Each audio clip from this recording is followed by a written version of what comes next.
We've explored this C pentascale. Let's take a look at building that same sound, the same pentascale, but beginning on G. Here we are in C. Recall we had step 1, 2, 3, 4, 5. So if we're going to build it on G, we just take G as the anchor, G as the home note, if you will.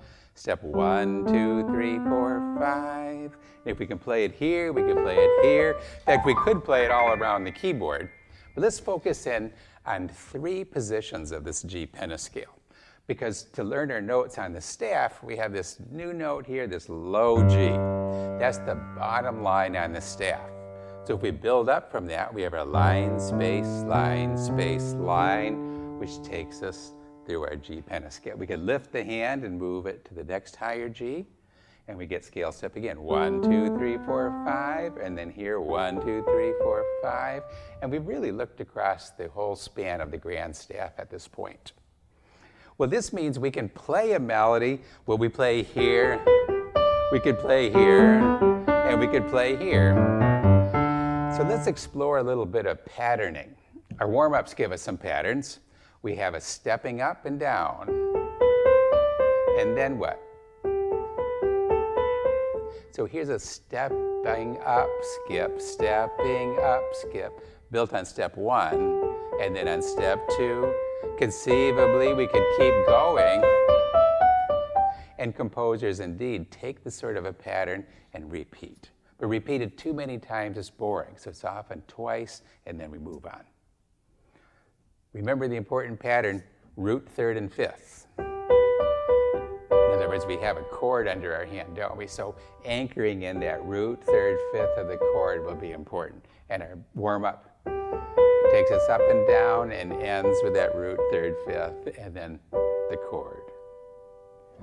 Let's look now and see what the masters do with patterns. Let's look at some Mozart. Theme by Mozart. Listen for the patterning.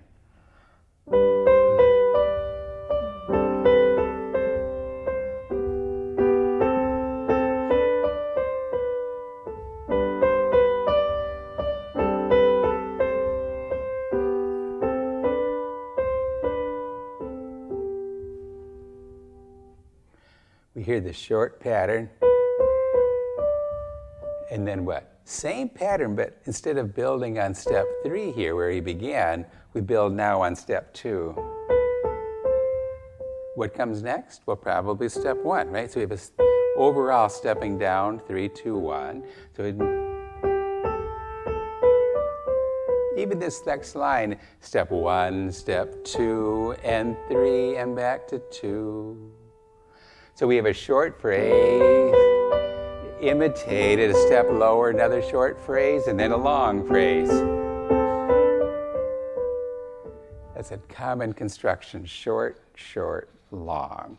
Now what we repeat here, or play in the right hand, we can imitate in the left. So let's take our melody at the end of the piece. It's the same as our opening, just played with the left hand.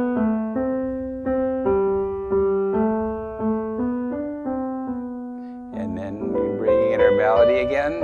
Notice my left hand is softer than the right.